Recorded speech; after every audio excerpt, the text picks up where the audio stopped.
British advanced pain clinic, నొప్పి మాయం, surgery దూరం. For appointments 9155515563.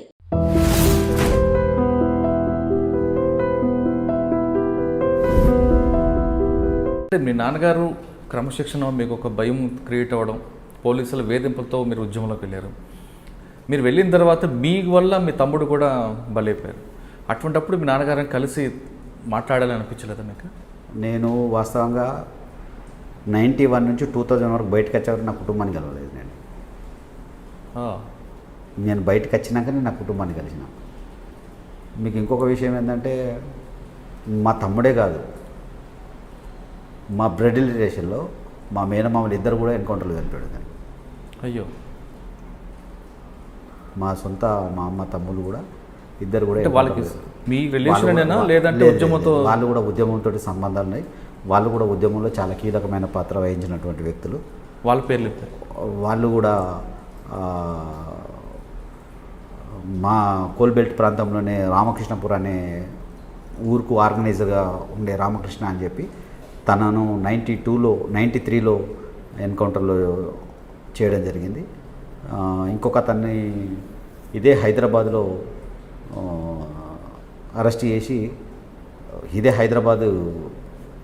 హైదరాబాద్ని ఎన్కౌంటర్ చేయడం జరిగింది. ఇక్కడ హైదరాబాద్లో ఉమేష్ చంద్ర గారి యాక్షన్ జరిగిన తర్వాత ఆ యాక్షన్ టీంలో ప్రధాన భూమిక పోషించిన ఏదైతే టీం ఉన్నదో ఆ టీం అందరినీ ట్రేస్ అవుట్ చేసి పోలీసు ఎన్కౌంటర్ చేసింది. ఏం పేరు? ఆయన పేరు లక్ష్మీనారాయణ. అచ్చా, కుక్కటిపల్లి వివేకానంద కాలనీ ట్రాక్ చేసుకుంటూ వచ్చి శ్రీనివాస్ నగర్లో ఎన్కౌంటర్ అయింది, ఎక్స్చేంజ్ ఆఫ్ ఫైర్ అయిందని చెప్పారు. టాటా సుమోలో ఆటోలో వస్తున్నప్పుడు. అచ్చా, అందులో మీ మామగారా? మా మామగారు. అయ్యో. అది ఈవినింగ్ టైంలో వివేకానంద కాలనీ నుంచి ఆటోలు వస్తున్నప్పుడు పోలీసులు వెనక ట్రేస్ అయ్యి అమీర్పేట దగ్గరలో ఫైర్ అయింది జరిగింది. అంటే కరెక్ట్ అయిన ప్లేస్ తెలియదు. కాకపోతే ఏంటంటే శ్రీనివాస్ నగర్ వెస్ట్. అప్పుడు ఆ టీం వాస్తవంగా అప్పుడున్న పీపుల్స్ వార్ పార్టీ ఏర్పాటు చేసిన యాక్షన్ టీంలో తను ఒక మెంబర్. కానీ అప్పుడు మీరు బయటకు వచ్చినట్లున్నారు లోపల. కానీ తెలుసా ఇది ఉమేష్ చంద్ర చంపింది మీ మేనమామ అని? యాక్షన్ టీంలో ఈయన మెంబర్ అని అంటే వాస్తవంగా ఆదిలాబాద్ జిల్లా నుంచి ఇద్దరిని సెలెక్ట్ చేసి పంపించడం జరిగింది. ఎటు పోతానంటే వీళ్ళు వేరే పని మీద పోతానని చెప్పిన, అంటే వాస్తవంగా చెప్పరు కదా, వీళ్ళు వేరే పని మీద పోతానని చెప్పడం జరిగింది. ఈ వేరే పని మీద అంటే పార్టీకి అవసరాలు అనేకం ఉంటాయి, ఎక్కడికక్కడ పంపుతారు కదా, ఎవరు కూడా మళ్ళీ ఎందుకు పోతున్నాం ఏంటిదని కూడా అడగడానికి అవకాశం లేదు, అవసరం కూడా ఉండదు కాబట్టి అడగకూడదు కాబట్టి ఎప్పుడైతే యాక్షన్ టీంలో వీళ్ళిద్దరు ఎన్కౌంటర్ అయ్యారో అప్పుడు మాకు పార్టీ డిక్లేర్ చేసింది మా యాక్షన్ టీం సభ్యులుగా వీళ్ళను చంపడం జరిగింది అన్నప్పుడు మాకు అప్పుడు తెలిసింది. అప్పటిదాకా వీళ్ళు యాక్షన్ టీంలో మెంబర్లు ఉన్నారనే సంగతి మాకు కూడా తెలియదు. వీళ్ళ అవసరాల రీత్యా ఎటు పంపుతానో అనుకున్నాం కానీ తెలియదు. ఒక అతన్ని తీసుకొచ్చి పెద్దపల్లి దగ్గర ఎన్కౌంటర్ చేసిండు. ఇక్కడ హైదరాబాద్లో జరిగిన 3 ఎన్కౌంటర్లో తను ఒక లక్ష్మీనారాయణ ఒకరు. ఇది ఎన్కౌంటర్ గుర్తుందండి. ఆటోలో తీసుకొని వస్తున్నప్పుడు వెనక నుంచి సుమోలో ఫాలో అవ్వడం, అమీర్పేట దగ్గరలో ఎక్స్చేంజ్ ఆఫ్ ఫైర్ అవ్వడం, ఆ ఫైర్లో 3 చనిపోయారు. ఆ 3లో మీ మామగారు, మీ మేనమామగారు. మా మేనమామగారు. ఓకే. మీరు 96 వరకు ఉన్నప్పుడు మీ ఇంటికి వెళ్ళలేదు, బయటకు వచ్చే వరకు అని చెప్తున్నారు. కానీ 91 నుంచి 96 వరకు ప్రవీణ్ బెల్లంపల్లిలో పోలీసుల మీద దాడులు కూడా చేశారట కదా? నేను 2001 వరకు నేను ప్రత్యక్షంగా 8 ఎన్కౌంటర్లకి తప్పించుకున్నాను. నా మీద జరిగిన దాడిలో నేను 8 ఎన్కౌంటర్లకి తప్పించుకోవడం జరిగింది, ప్రత్యేక డైరెక్ట్ ఫేస్ టు ఫేస్ ఫైరింగ్లో. సో అట్లా తప్పించుకోవడానికి గల కారణం కూడా ఏంటంటే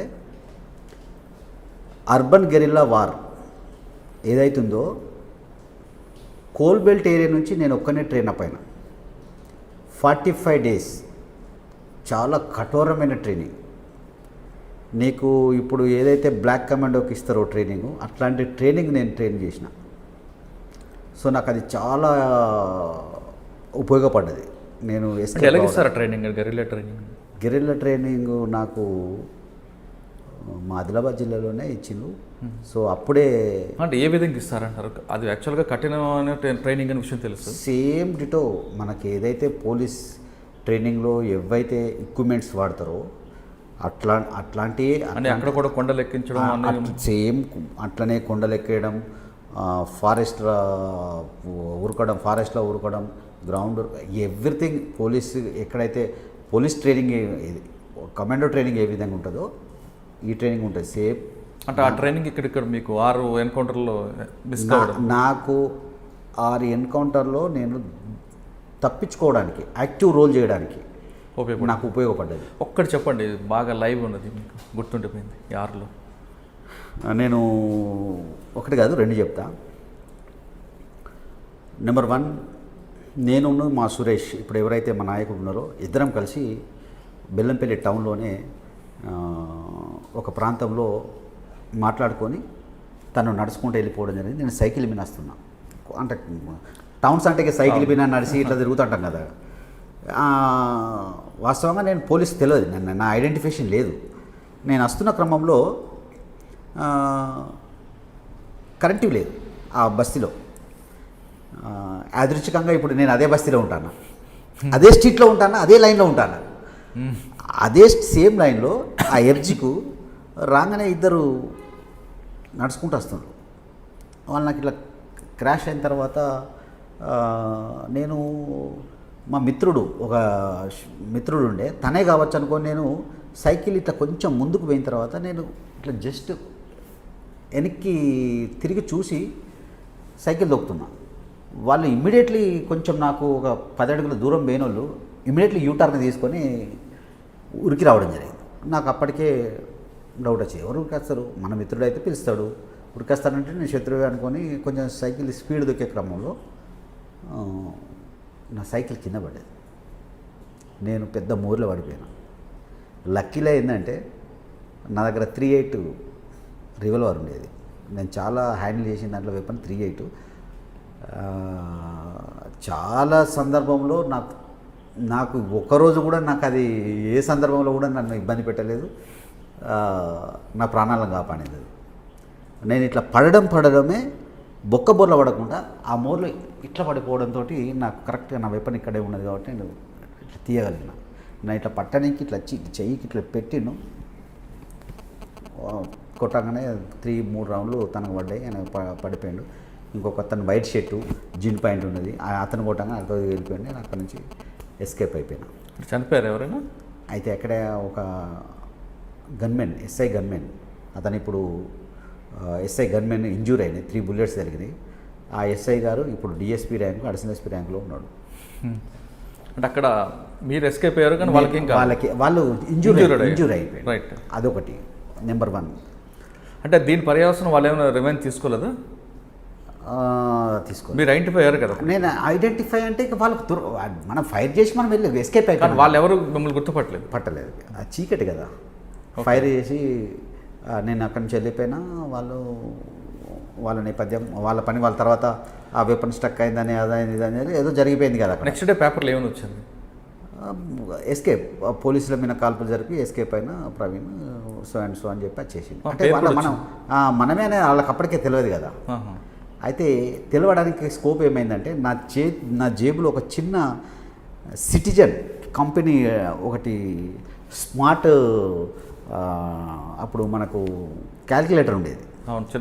చిన్నది, చిన్న ప్యాకెట్స్ అయ్యి, దాంట్లో మనం ఫోన్ నెంబర్లు కూడా ఫీడ్ చేసుకోవడానికి స్కోప్ ఉండేది. అది ఒకటి నేను తెప్పించుకున్నాం, మాకెవరో తీసుకొచ్చి ఇచ్చిండ్రు.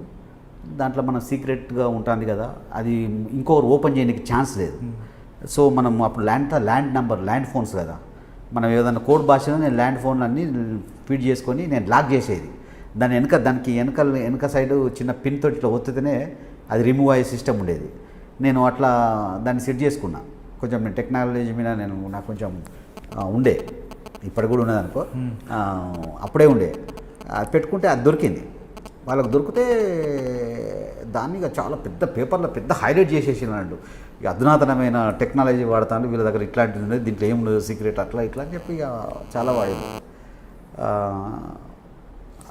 అప్పుడు తర్వాత అది కొంచెం మళ్ళీ డీకోడ్ చేసుకున్న తర్వాత అది మనమే అనేది వాళ్ళకి తెలిసిపోయింది. ఇంకోటి ఏంటంటే మనం సైకిల్ కూడా వాడతామనే విషయం వాళ్ళకు ఎక్స్ప్లెయిన్. ఎందుకంటే అదొకటే కాదు, దానికంటే 3-4 సార్లు కూడా జరిగిన ఫైరింగ్లో కూడా నా సైకిల్ నా దగ్గరికి వెళ్ళి మిస్ అవ్వడం జరిగింది.